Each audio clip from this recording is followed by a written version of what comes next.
Olá pessoal, da última vez estivemos a falar sobre pintura, como sempre, no princípio do século XX, durante a Primeira Guerra Mundial, e falámos 3 movimentos que foram a arte abstrata, a pintura metafísica e o raionismo ou raísmo.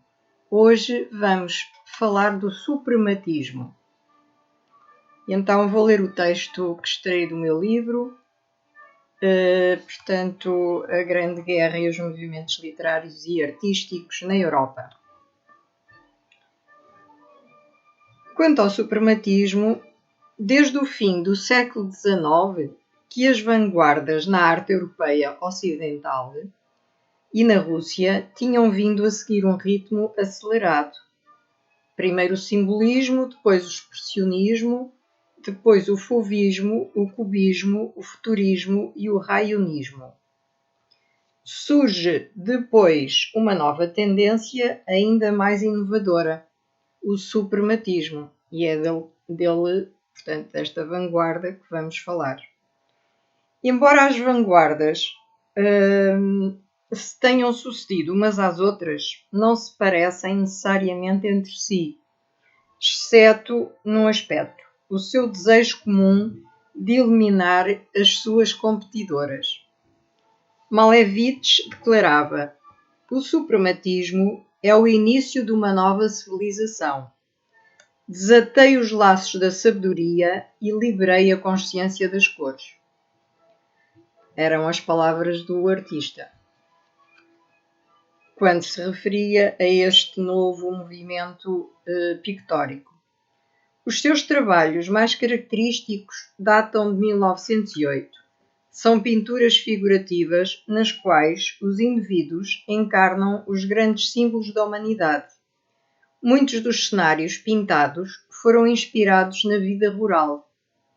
O caráter monumental das figuras, o tratamento geométrico dos planos e o contraste da cor revelam que Malevich prestava atenção às antigas pinturas, especialmente ícones bizantinos, assim como aos trabalhos modernos de Cézanne, Matisse, Picasso, Leger, Larionov e Goncharova.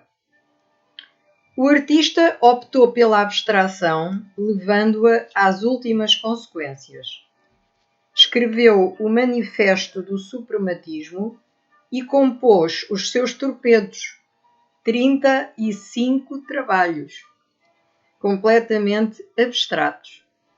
Contudo, o público e os críticos ridicularizaram a exposição de Petrogrado, onde ele expôs estes trabalhos. Esta vanguarda nasceu na Rússia entre 1915 e 1916, a seguir ao raionismo de que falámos na última live, tendo sido fundada pelo pintor russo Kazimir Malevich, depois de conceber uma pintura que definiu pela supremacia absoluta da sensibilidade pura.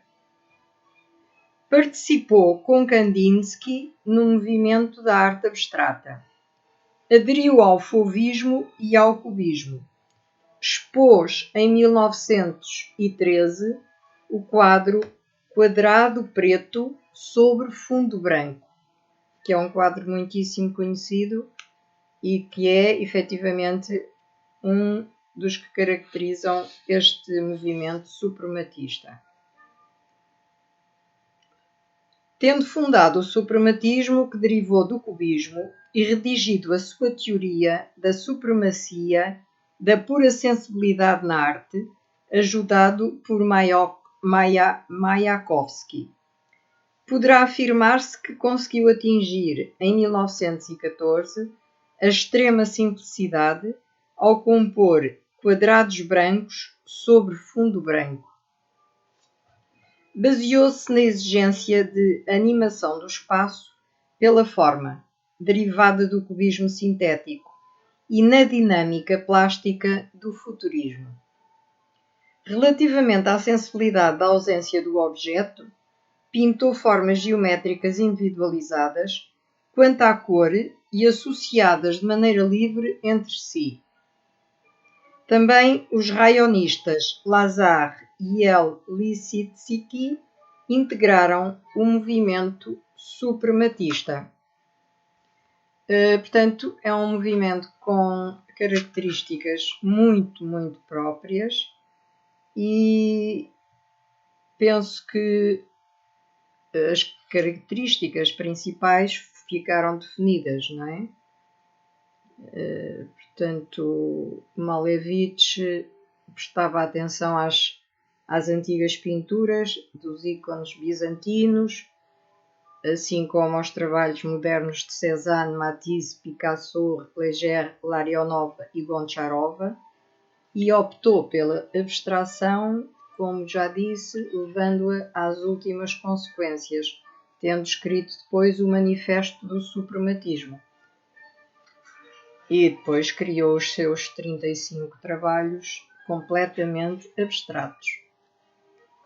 Podemos falar ainda hoje do construtivismo, que é uma outra corrente de pintura, portanto um outro movimento de vanguarda que se interessou pela organização dos planos e pela expressão do volume. Isto é o construtivismo. Utilizando materiais da época industrial, nasceu na Rússia em 1914 e fortaleceu-se depois da Revolução Bolchevique. Foi lançado em Moscovo pouco depois da Revolução Soviética por artistas como Vladimir Evgrafovich Tatlin, Alexander Rodchenko, El Lissitzky e Naum Gabor. Para os construtivistas, a pintura e a escultura eram pensadas como construções e não como representações, guardando proximidade com a arquitetura em termos de materiais, procedimentos e objetivos. O termo ligava-se diretamente ao movimento de vanguarda russa e a um artigo do crítico Punan, datado de 1913, sobre os relevos tridimensionais de Vladimir Tatlin. O construtivismo começou como um movimento escultórico derivado da colagem, evoluindo para objetos tridimensionais, utilizando o ferro, a madeira, o vidro e o arame farpado. As propostas deste grupo chegaram à Alemanha da época da Bauhaus, no início dos anos 20, influenciando o urbanismo, a arquitetura, o design e as artes visuais. Durou até meados da década de 1920. Portanto, é uma outra vanguarda com muito interesse e com novas influências e novas intenções que influenciou realmente vários movimentos já existentes e que predominou até o ano de 1920.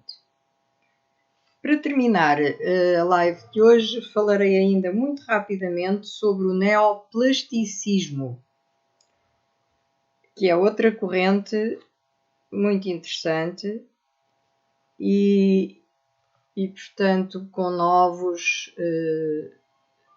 artistas que vão ser citados. Piet Mondrian revela, por volta de 1913, na sua obra, um novo estilo.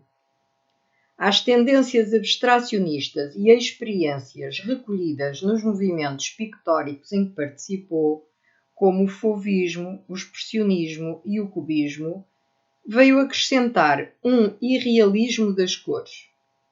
A partir daquela data, os seus quadros abstratos não incluem mais temas imagísticos.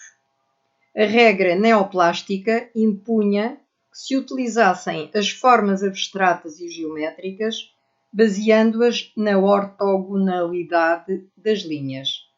Encontrando-se no seu país natal, na Holanda, durante a Primeira Grande Guerra, decidiu criar, acompanhado de Theo van Doesburg, a revista Der Stil. Por sua vez, foram Van Doesburg e César Domela que criaram a noção de dinamismo, através da introdução da diagonal.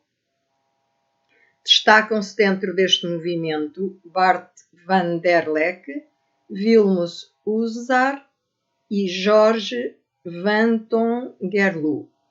Em 1917, assinado por Van Doesburg e por Van Tongerlo, foi publicado o primeiro manifesto do movimento neoplasticista, que foi impresso simultaneamente em francês, inglês e alemão.